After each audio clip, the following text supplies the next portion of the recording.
Welcome to my channel, and today we will have a look at another horror coloring book. Amy sent me another Crook book. It's already third in my collection.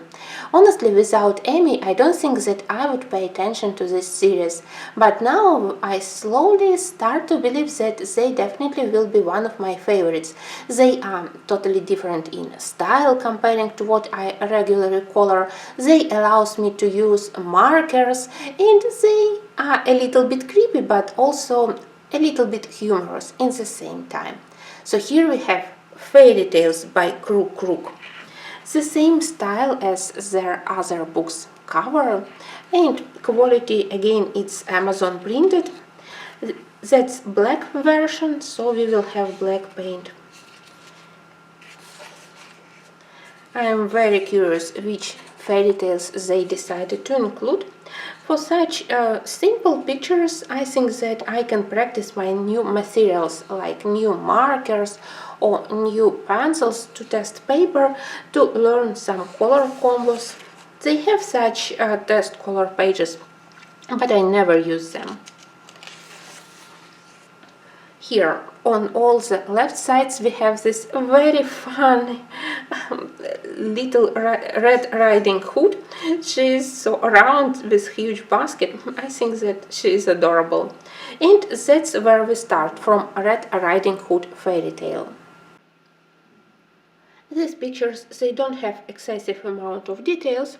That's why I think that it would be quite fun to color them with marker underpaint and with details in pencils.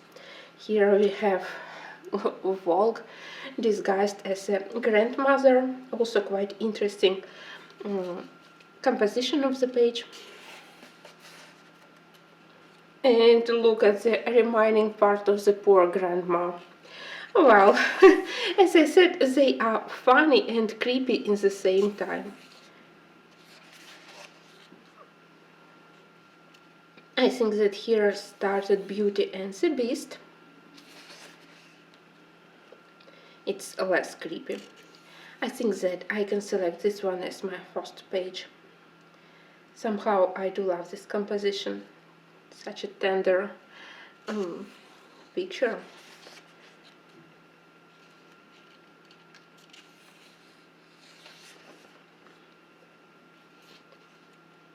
Probably it's Sleeping Beauty, I think, because of the two fairies, like fairy godmother. Yes, that's Sleeping Beauty.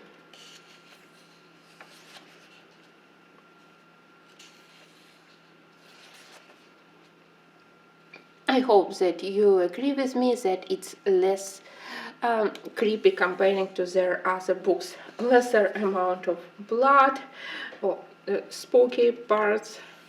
Here started Mermaid.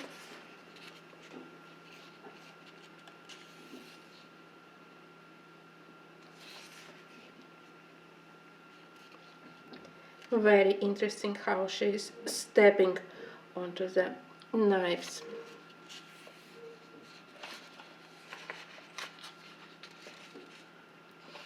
And another one. I really love compositions on the pictures. Mermaid looking at the prince, those hands of her sisters, really interesting. And because of the black paint, you don't have to think a lot about background.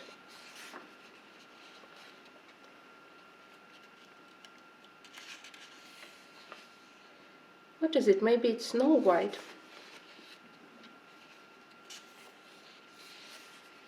Yes, it's definitely a Snow White, and we have this poisonous apple.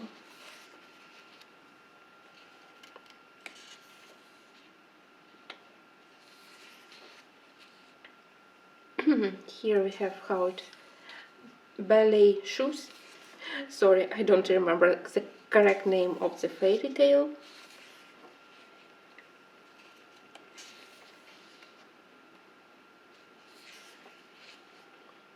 Oh no, this one is creepy, but fun.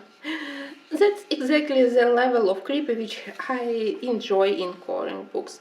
Nothing too very dark, but a little bit of creepy. I think that sometimes it's very refreshing to color something in such style. Oh, here we have Hansel and Gretel. Never managed to learn how to pronounce their names in English properly. And the gingerbread house of the witch. Look at this one. I do love the witch and how they are eating. Poor witch.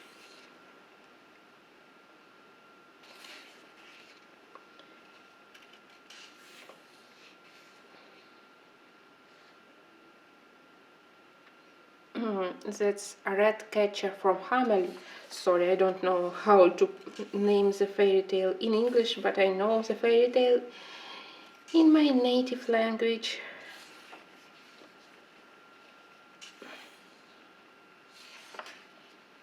And finally we have Cinderella. Also, I do love this composition. Nice and interesting. Her new dress for the evening. Running from the ball. Oh no, that's a good method to match into the tiny crystal shoe. They definitely will be able to put on their glass slipper.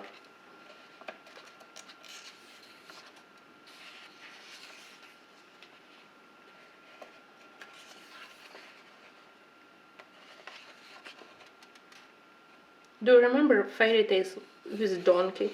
I don't know. Donkey's skin, something like this. I think that I need to read fairy tales more frequently. When I will color it, I will reread it. Well, great book. I absolutely love it. Sometimes some of their books are maybe a little bit too dark for my taste, but this one is great. And again, it's one-sided, so a lot of practice for markers. Markers, it's one of my goals for this year, to be better, to learn how to use them properly in books.